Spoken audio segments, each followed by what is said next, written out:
Today's story, friends, I don't know if I told it here, and it'll be a story with a hamshach.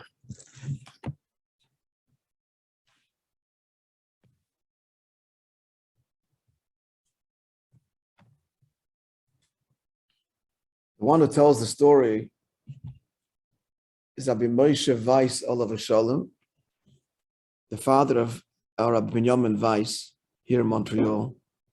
And sitting next to him, the younger fellow, is another brother, and they're all big goinim and dayanim. And he told this story. They are Kloisenberg Chassidim.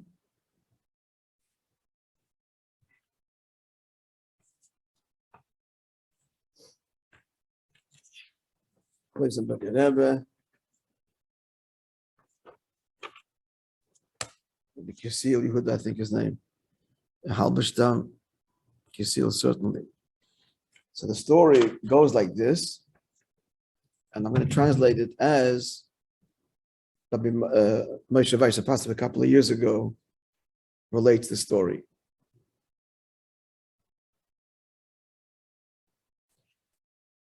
On Sunday, the 24th of Adar, 1944, Tafshin Daled, the German stormtroopers invaded Hungary and began to impose their rule of tyranny. At that time, Hungary was the only country where there still remained a large concentration of Jews, as close to a million Jews, that had been spared till now the horrors of Nazi Germany, but now see before them the flaming, turning sword over their head. For the Nazis, it was a desperate time. 1944 already had begun the great pushback, the Soviet pushback against the Nazi invasion. They'd already conquered Ukraine and were close to the Carpathian Mountains. We just stirred the Nazis with greater frenzy to realize their goal, the final solution. And therefore, they stepped up their operations. So under the leadership of Eichmann Yamach Shemoy, rapidly, there were decrees, ghettos, and the deportations in huge numbers to the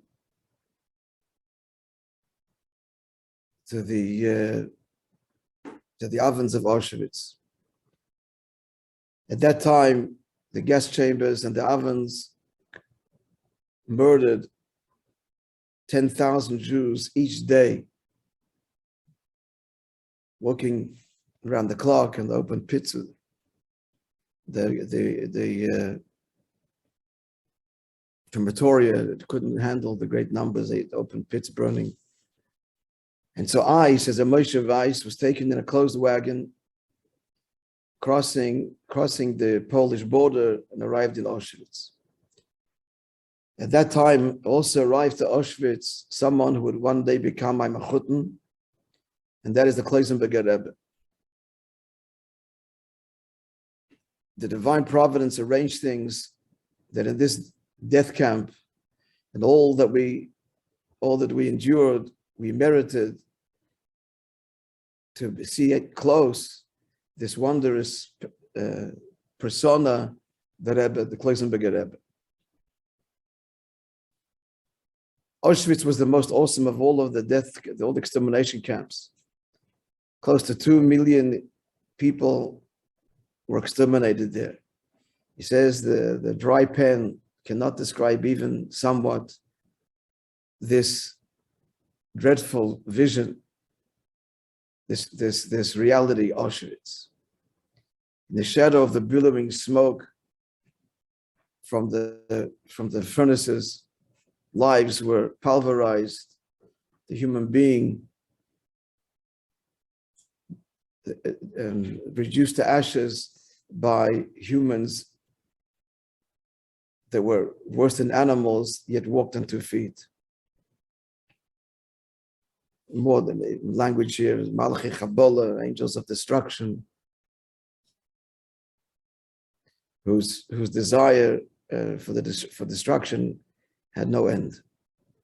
And here he said, the Klausenberg Rebbe emerged as beyond human. He was, on the one hand, of course, he was part of his environment, but at the same time, he transcended it.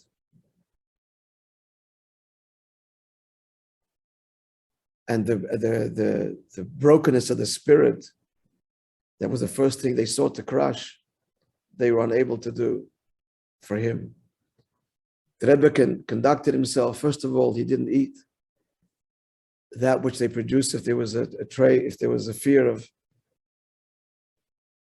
not kosher, which put his life in danger constantly on a daily basis. I remember he said how in Auschwitz, like in Klausenberg, he would say Divrei Torah on Shabbos to himself, as if he was saying, having a tish in the presence of all the Chassidim, and especially by Shalashudas Ivan der Ivan. He would cover his head with the edges of with the Auschwitz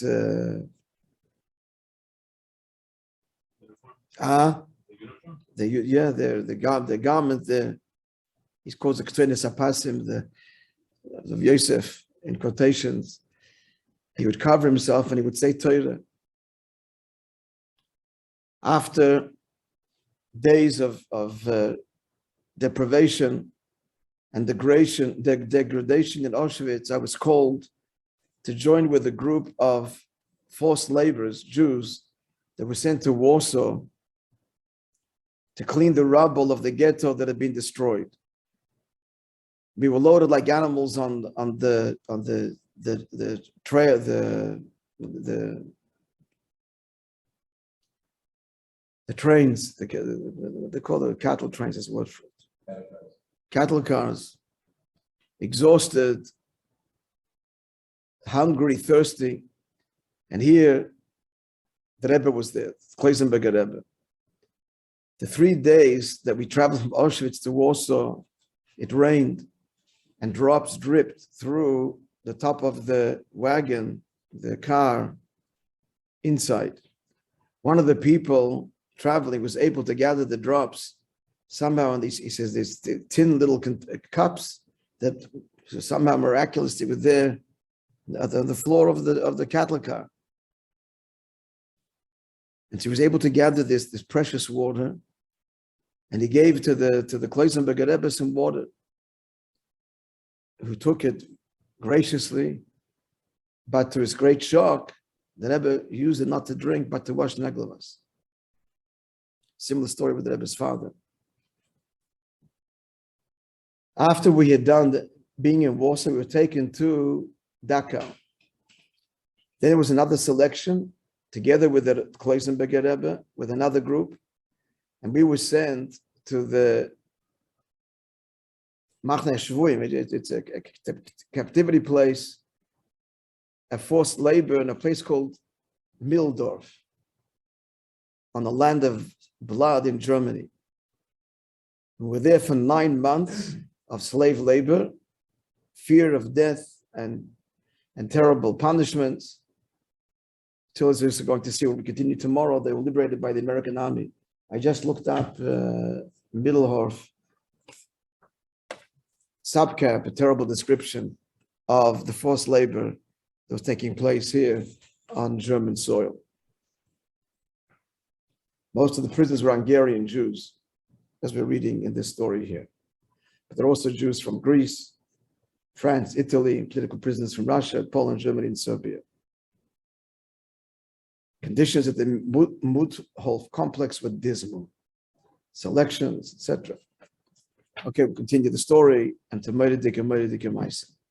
All right, friends.